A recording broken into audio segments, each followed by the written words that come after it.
ವಿವಾದಿತ ಪೌರತ್ವ ತಿದ್ದುಪಡಿ ಕಾಯ್ದೆಯನ್ನು ಇಡೀ ದೇಶದಾದ್ಯಂತ ಜಾರಿಗೊಳಿಸಿ ಪ್ರಧಾನಿ ನರೇಂದ್ರ ಮೋದಿ ಸರ್ಕಾರ ಆದೇಶವನ್ನ ಹೊರಡಿಸಿದೆ. ಲೋಕಸಭೆ ಚುನಾವಣೆ ಸಮೀಪಿಸ್ತಾ ಇರುವಂತಹ ಹೊತ್ತಲ್ಲೇ ಈ ಕಾಯ್ದೆ ಜಾರಿ ಮಾಡಿದ್ದು ಎಲೆಕ್ಷನ್ ಗೆಲ್ಲೋದಕ್ಕೆ ಬಿಜೆಪಿಗೆ ಇದೊಂದು ಅಸ್ತ್ರವಾಗಿದೆ. 2019ರಲ್ಲಿ ಸಂಸತ್ನಲ್ಲಿ ಅಂಗೀಕಾರಗೊಂಡಾಗ ದೆಹಲಿಯ ಶಾಹೀನ್ ಬಾಗ್ನಲ್ಲಿ ಧರಣಿಗಳು ಮತ್ತು ಅಸ್ಸಾಂನ ಗುವಾಹಟಿಯಲ್ಲಿ ಪ್ರತಿಭಟನಾ ಸಭೆಗಳು ನಡೆದಿದ್ದು. ಕೋವಿಡ್ ಪ್ರೇರಿತ ನಿರ್ಬಂಧಗಳು ಮತ್ತು ಲಾಕ್ಡೌನ್ ಕಾರಣಕ್ಕೆ ಎಲ್ಲಾ ಪ್ರತಿಭಟನೆಗಳು ವಿಫಲಗೊಂಡಿದ್ದು. ಸಂಸತ್ತಿನಲ್ಲಿ ಅಂಗೀಕಾರವಾಗಿ 4 ವರ್ಷಗಳ ನಂತರವೂ ಸಿಎಎ ನಿಯಮಗಳನ್ನು ಸಿದ್ಧಪಡಿಸಲಾಗ್ತಾ ಇತ್ತು. ಇದೀಗ ಸರ್ಕಾರ ಎಲ್ಲ ಸಿದ್ಧತೆಯನ್ನ ಮಾಡಿಕೊಂಡೇ ಸಿಎಎನ್ನ ಜಾರಿಗೆ ತಂದಿದೆ. ಸಿಎಎ ಜಾರಿಗೆ ವಿರೋಧ ಪಕ್ಷಗಳು ವಿರೋಧವನ್ನ ವ್ಯಕ್ತಪಡಿಸಿವೆ. ಟಿಎಂಸಿಯ ಮಮತಾ ಬ್ಯಾನರ್ಜಿ, ಕೇರಳ ಸಿಎಂ ಪಿಣರಾಯಿ ವಿಜಯನ್, ಎಂಐಎಂನ ಅಸಾದುದ್ದೀನ್ ಒವೈಸಿ ವಿರೋಧವನ್ನ ವ್ಯಕ್ತಪಡಿಸಿದ್ದಾರೆ.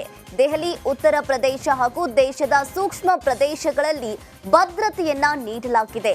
ಇನ್ನು ಸಿಎಎ ಬಗ್ಗೆ ಮಾತನಾಡಿದ ಎಐಎಂಐಎಂ ವಕ್ತಾರ್ ವಾರಿಸ್ ಪಠಾಣ್, ಸಮಯವನ್ನ ನೋಡಿ ಚುನಾವಣೆ ಘೋಷಣೆ ಆಗ್ತಾ ಇದೆ. ಇನ್ನು 2024ರ ಲೋಕಸಭೆ ಚುನಾವಣೆ ಬರಲಿದೆ.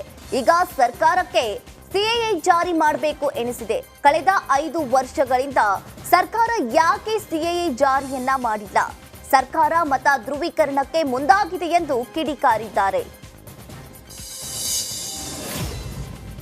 ಸಿಎಎ ವಿರುದ್ಧ ಡಿಸಿಎಂ ಡಿಕೆ ಶಿವಕುಮಾರ್ ಕಟುವಾಗಿ ಟೀಕಿಸಿದ್ದಾರೆ. ಕೇಂದ್ರ ಸರ್ಕಾರ 3.5 ವರ್ಷ ನಿದ್ರೆ ಮಾಡ್ತಾ ಇತ್ತು. ಈಗ ಲೋಕಸಭೆ ಎಲೆಕ್ಷನ್ ಬಂದಿದೆ, ಹಾಗಾಗಿ ಸಿಎಎನ ಜಾರಿಗೆ ತರ್ತಾ ಇದೆ. ಪೌರತ್ವ ತಿದ್ದುಪಡಿ ಕಾಯ್ದೆಯನ್ನ ಖಂಡಿಸ್ತೀವಿ ಅಂತ ಡಿಕೆ ಶಿವಕುಮಾರ್ ಅವರು ಕಿಡಿಕಾರಿದ್ದಾರೆ.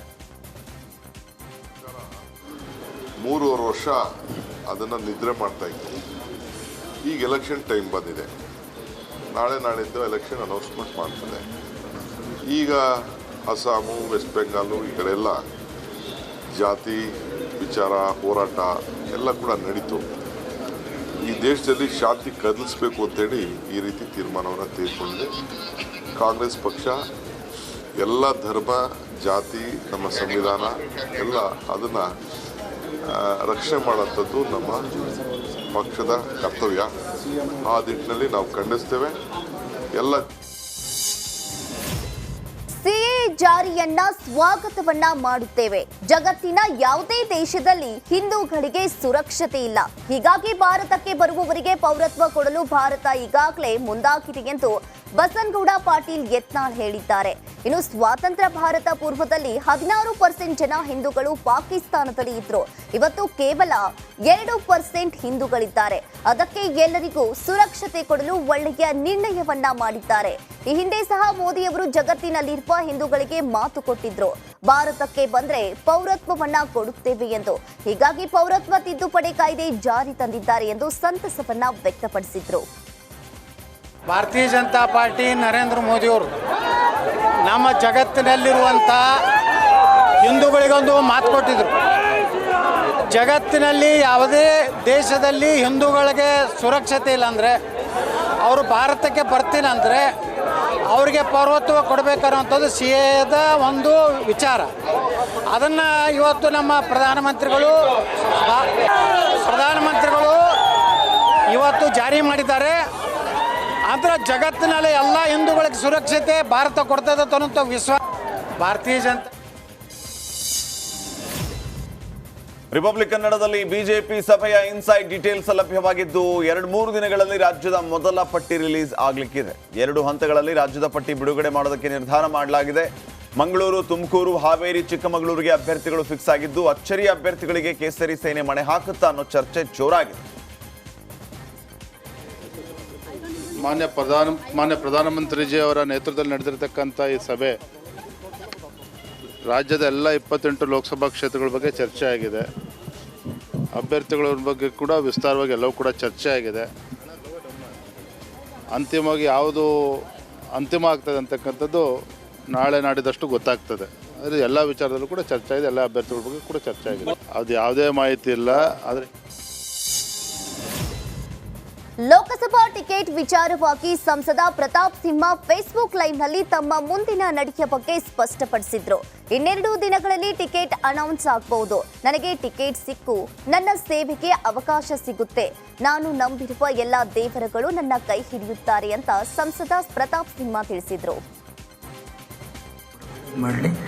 ಮುಂದಿನ ದಿನಗಳಲ್ಲೂ ಕೂಡ ಒಟ್ಟಿಗೆ ಸೇರಿ ಕೆಲಸ ಮಾಡೋಣ.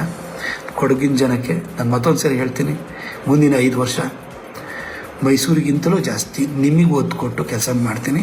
ಮೈಸೂರು ಭಾಗದಲ್ಲಿ ಪಾರ್ಟಿ ವೀಕ್ ಆಗಿದ್ದರಿಂದಾಗಿ ಇಲ್ಲಿ ಜಾಸ್ತಿ ಟೈಮನ್ನು ಸ್ಪೆಂಡ್ ಮಾಡಿ ಕೆಲಸವನ್ನು ಮಾಡಿದ್ದೀನಿ. ಇಲ್ಲೂ ಪಕ್ಷ ನೀವು ಲೀಡ್ ಕೊಡ್ತಾ ಇದ್ರೆ ಈ ಸರಿ ಮೈಸೂರಲ್ಲೂ ಕೂಡ ಕನಿಷ್ಠ ಅಂದರೆ 1.5 ಲಕ್ಷ ಲೀಡ್ ತೊಗೊಳ್ಳೋಷ್ಟು ಮಟ್ಟಕ್ಕೆ ಇಲ್ಲಿ ಪಾರ್ಟಿನಲ್ಲಿ ನಾನು ಕಟ್ಟಿದ್ದೀನಿ. ನನ್ನ ಕೆಲಸದ ಮುಖಾಂತರವಾಗಿ ನಾವೆಲ್ಲ ಒಟ್ಟಿಗೆ ಸೇರಿ ಮೋದಿಜಿಯವ್ರನ್ನ ಪ್ರಧಾನಿ ಮಾಡೋಣ. ದೇಶಕ್ಕೆ ಒಳ್ಳೇದಾಗಬೇಕು, ನಮ್ಮ ಕ್ಷೇತ್ರಕ್ಕೆ ಒಳ್ಳೇದಾಗಬೇಕು, ಕ್ಷೇತ್ರಕ್ಕೆ ಒಳ್ಳೇದಾಗಕ್ಕೆ ನಾನು ನೀವು ಒಟ್ಟಿಗೆ ಕೆಲಸ ಮಾಡೋಣ. Thank you so much. ಸಂಸದನಾಗಿ 10 ವರ್ಷ ಸೇವೆ ಪೂರ್ಣಗೊಳಿಸಿದ್ದೇನೆ. ನಿಮ್ಮ ಹೃದಯದಲ್ಲಿ ಜಾಗ ಕೊಟ್ಟಿದ್ದಕ್ಕೆ ನಾನು ಚಿರಋಣಿ. ಮೈಸೂರು ಋಣವನ್ನು ಸಾಕಷ್ಟು ತೀರಿಸಿದ್ದೇನೆ. ಈ ಅವಧಿಯಲ್ಲಿ ಕೊಡಗಿನ ಋಣ ತೀರಿಸ್ತೇನೆ. ಸಾಮಾನ್ಯ ಪತ್ರಕರ್ತನಿಗೆ ಪ್ರಧಾನಿ ಮೋದಿ ಟಿಕೆಟ್ ಕೊಟ್ಟಿದ್ರು. ಪ್ರಧಾನಿ ಮೋದಿ ಅವರ ಹೆಸರಲ್ಲಿ ನಾನು 2 ಬಾರಿ ಚುನಾವಣೆ ಗೆದ್ದಿದ್ದೇನೆ ಅಂತ ಸಂಸದ ಪ್ರತಾಪ್ ಸಿಂಹ ತಿಳಿಸಿದರು. ಇನ್ನು ಪ್ರತಾಪ್ ಸಿಂಹ ಈ ನಡೆ ಭಾರಿ ಕುತೂಹಲಕ್ಕೆ ಕಾರಣ ಆಗಿದೆ. ನಿಮ್ಮ ಪ್ರೀತಿ, ಹಾರೈಕೆ, ಆಶೀರ್ವಾದ, ನಿಮ್ಮ ಪ್ರಾರ್ಥನೆ ಆ ದೇವರಿಗೆ ಕೇಳಿಸಿ ನನಗೆ ಟಿಕೆಟ್ ಸಿಕ್ಕಿ ಇನ್ನು 5 ವರ್ಷ ಕೆಲಸ ಮಾಡಲಿಕ್ಕೆ ಅವಕಾಶ ಆಗುತ್ತೆ. ಕೊಡಗಿನ ಕಾವೇರಿ ತಾಯಿ, ಬೆಟ್ಟದಲ್ಲಿ ಕೂತಿರುವ ತಾಯಿ ಚಾಮುಂಡೇಶ್ವರಿ ಹಾಗೂ ಇಗ್ಗುತಪ್ಪ ದೇವರು ಹಾಗೂ ನಾನು ನಂಬಿರುವಂತಹ ಎಲ್ಲ ದೇವರುಗಳು ಕೈ ಹಿಡಿತಾರೆ.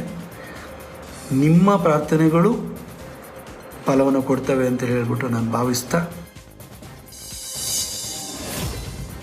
ಮೈಸೂರು ಲೋಕಸಭೆ ಟಿಕೆಟ್ಗೆ ಅಚ್ಚರಿಯ ಹೆಸರು ಕೇಳಿ ಬರ್ತಾ ಇದೆ. ಯದುವೀರ್ ಒಡೆಯರ್ಗೆ ಮೈಸೂರು ಟಿಕೆಟ್ ನೀಡುವ ಬಗ್ಗೆ ಭಾರಿ ಚರ್ಚೆಯನ್ನ ನಡೆಸಲಾಗ್ತಾ ಇದೆ. ಇನ್ನು ಬಿಜೆಪಿ ಮೊದಲ ಪಟ್ಟಿಯಲ್ಲಿ 22 ಜನರಿಗೆ ಟಿಕೆಟ್ ನೀಡಲು ನಿರ್ಧರಿಸಲಾಗಿದೆ. ಇನ್ನು ಆರ್ಎಸ್ಎಸ್ ನಾಯಕರ ಮೂಲಕ ಒಡೆಯರ್ ಮನವೊಲಿಕೆ ಬಿಜೆಪಿ ಮುಂದಾಗಿದ್ದು, ಅಯೋಧ್ಯೆಯಿಂದ ರಾಣಿ ಪ್ರಮೋದಾದೇವಿ ಬಂದ ಬಳಿಕ ಅಧಿಕೃತವಾಗಿ ಘೋಷಣೆಯಾಗಲಿದೆ. ಕಾಂಗ್ರೆಸ್ ಪಕ್ಷಕ್ಕೆ ಸೇರೋದನ್ನ ಕಾಲ ನಿರ್ಣಯ ಮಾಡಲಿದೆ ಅಂತ ಶಾಸಕ ಶಿವರಾಮ್ ಹೆಬ್ಬಾರ್ ಪ್ರತಿಕ್ರಿಯಿಸಿದ್ದಾರೆ. ಕಾರವಾರದ ಮುಂಡಗೋಡಿನಲ್ಲಿ ಮಾತನಾಡಿದ ಶಾಸಕ ಶಿವರಾಮ್ ಹೆಬ್ಬಾರ್, ಅನರ್ಹ ಮಾಡುವುದು ಬಿಡೋದು ಪಕ್ಷದ ನಿರ್ಣಯ, ಆದರೆ ಈಗಾಗಲೇ ನಾನು ಬಿಜೆಪಿ ನೀಡಿದ ನೋಟಿಸ್ಗೆ ಉತ್ತರವನ್ನ ನೀಡಿದ್ದೀನಿ ಅಂತ ಹೇಳಿದರು. ನಾವೇನು ಯಾವುದೇ ಅಭಿಪ್ರಾಯ ಪಟ್ಟಿಲ್ಲ. ಕಾಲವೇ ನಿರ್ಣಯಿಸುತ್ತೆ ಅಲ್ಲ, ಅದು ವೈಯಕ್ತಿಕ ಅಭಿಪ್ರಾಯ. ನಾನು ಕಮೆಂಟ್ಸ್ ಎಲ್ಲ ಯಾವ್ಯಾವ ಉತ್ತರ ಕೊಡಬೇಕೋ ಉತ್ತರ ಕೊಡ್ತಾ ಇದ್ದಾರೆ. ಉತ್ತರ ಕೊಡುವಷ್ಟು ಮಟ್ಟಿ ದೊಡ್ಡ ಮನುಷ್ಯನ ಅಲ್ಲ, ದೊಡ್ಡ ಮನುಷ್ಯನ ಅಲ್ಲ. ನೋಟಿಸ್ ಕೊಟ್ಟಿದ್ದಾವೆ, ನೋಟಿಸ್ ಇರ್ತಕ್ಕಂಥ ಉತ್ತರ ಕೊಟ್ಟಿದ್ದೇವೆ. ಏನು ನೋಟಿಸ್ ಕೊಟ್ಟಿದ್ದಾವೆ, ನೋಟಿಸ್ ಸಂಬಂಧಪಟ್ಟಂತ ಉತ್ತರ ಕೊಟ್ಟಿದ್ದೇವೆ. ಅಲ್ಲ, ಉತ್ತರ ಕೊಟ್ಟಿದ್ದೀವಿ. ನೋಟಿಸು ಅಲ್ಲ, ಅವ್ರು ಓಟ್ ಯಾಕೆ ಹಾಕಿಲ್ಲ ಅವ್ರ ಬಗ್ಗೆ ಕೊಟ್ಟಿದ್ದಾರೆ, ನಾವು ಯಾಕೆ ಹಾಕಿಲ್ಲ.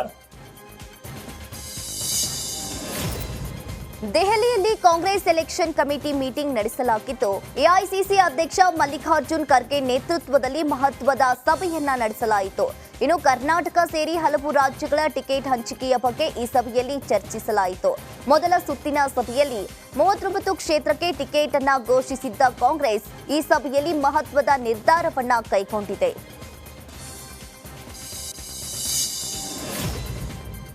ಲೋಕಸಭೆ ಟಿಕೆಟ್ ಹಂಚಿಕೆ ಬಗ್ಗೆ ಸ್ಕ್ರೀನಿಂಗ್ ಕಮಿಟಿ ಸಭೆಯಲ್ಲಿ ಹೆಚ್ಚು ಕಡಿಮೆ ಎಲ್ಲಾ ಚರ್ಚೆಯಾಗಿದೆ ಅಂತ ಡಿಸಿಎಂ ಡಿಕೆ ಶಿವಕುಮಾರ್ ತಿಳಿಸಿದ್ದಾರೆ. ಎಲ್ಲ ಹೆಸರುಗಳ ಚರ್ಚೆಯೂ ಆಗಿದೆ. ಕೆಲವು ಸಿಂಗಲ್ ನೇಮ್ ಬಗ್ಗೆಯೂ ಕೂಡ ಚರ್ಚೆಯಾಗಿದೆ. ಸೆಂಟ್ರಲ್ ಎಲೆಕ್ಷನ್ ಕಮಿಟಿ 14-15ಕ್ಕೆ ನಮಗೆ ಕರೀಬಹುದು. ಈ ಸೀಟ್ ವಿಚಾರದಲ್ಲಿ ನಮ್ಮ ಅಭಿಪ್ರಾಯ ಏನೇ ಇರಬಹುದು, ಆದರೆ ಹೈಕಮಾಂಡೇ ಅಂತಿಮ ತೀರ್ಮಾನ ಮಾಡುತ್ತೆ ಅಂತ ಡಿಕೆಶಿ ಹೇಳಿದ್ದಾರೆ. ಅವರು ಯಾವತ್ತು ಬೇಕಾದ್ರೆ ಕರಿಬೋದು, 14 ಕರಿಬೋದು, 15 ಕರಿಬೋದು. ಯಾಕೆಂದರೆ ಇವತ್ತು ಅಲ್ಲಿ ನಡೀತಾ ಇದೆ. ನಾವಿಲ್ಲಿ ಮುಗಿಸಿದ್ದೀವಿ, ಆಲ್ಮೋಸ್ಟ್ ಎಲ್ಲ ಕ್ಯಾಂಡಿಡೇಟು ಮುಗಿಸಿದ್ದೀವಿ. ಸೊ 14-15 ಯಾವಾಗ ಕರೀತಾರೆ, ನಾನು ಚೀಫ್ ಮಿನಿಸ್ಟ್ರು ಇಬ್ಬರು ಆ ಸಭೆಗೆ ಹೋಗ್ತೀವಿ. ಹೋಗಿ ಫೈನಲ್ ಮಾಡ್ಕೊಂಡು ಬರ್ತೀವಿ. ಯಾಕೆಂದರೆ ಈ ಸೀಟನ್ನು ನಮ್ಮ ಅಭಿಪ್ರಾಯ ಏನೇ ಇರ್ಬೋದು, ಹೈಕಮಾಂಡೇ ತೀರ್ಮಾನ ಮಾಡೋಂಥದ್ದು. ಮಲ್ಲಿಕಾರ್ಜುನ್ ಖರ್ಗೆ ಅವರ ಅಧ್ಯಕ್ಷತೆಯಲ್ಲಿ ಏನೊಂದು ಸಮಿತಿ ಇದೆ, ಆ ಸಮಿತಿಯವ್ರ ಮುಂದೆ ನಾವು ಮಂಡಿಸ್ತೀವಿ. ಆಮೇಲೆ ಅವ್ರು ತೀರ್ಮಾನ ಮಾಡ್ತಾರೆ. ಅದನ್ನು ಡಿಸ್ಕ್ಲೋಸ್ ಮಾಡಲಿಕ್ಕೆ ನಾನು ತಯಾರಿಲ್ಲ. ಬಹುತೇಕ 75% ಸಿಂಗಲ್ ನೇಮ್ ಇದೆ, ಇನ್ನು 25% ಕೆಲವು. ಕಾಂಗ್ರೆಸ್ ಸ್ಕ್ರೀನಿಂಗ್ ಕಮಿಟಿ ಸಭೆಯಲ್ಲಿ ಭಾಗಿಯಾಗಿದ್ದ ಸಚಿವ ರಾಮಲಿಂಗಾರೆಡ್ಡಿಗೆ ಕಾಂಗ್ರೆಸ್ ನಾಯಕರು ಮಹತ್ವದ ಜವಾಬ್ದಾರಿಯೊಂದನ್ನ ನೀಡಿದ್ದಾರೆ. ಬೆಂಗಳೂರು ದಕ್ಷಿಣ ಕ್ಷೇತ್ರದಿಂದ ಸೌಮ್ಯ ರೆಡ್ಡಿಯನ್ನ ಕಣಕ್ಕಿಳಿಸುವ ಬಗ್ಗೆ ಮಾತುಕತೆಯನ್ನ ನಡೆಸಿದ್ದಾರೆ.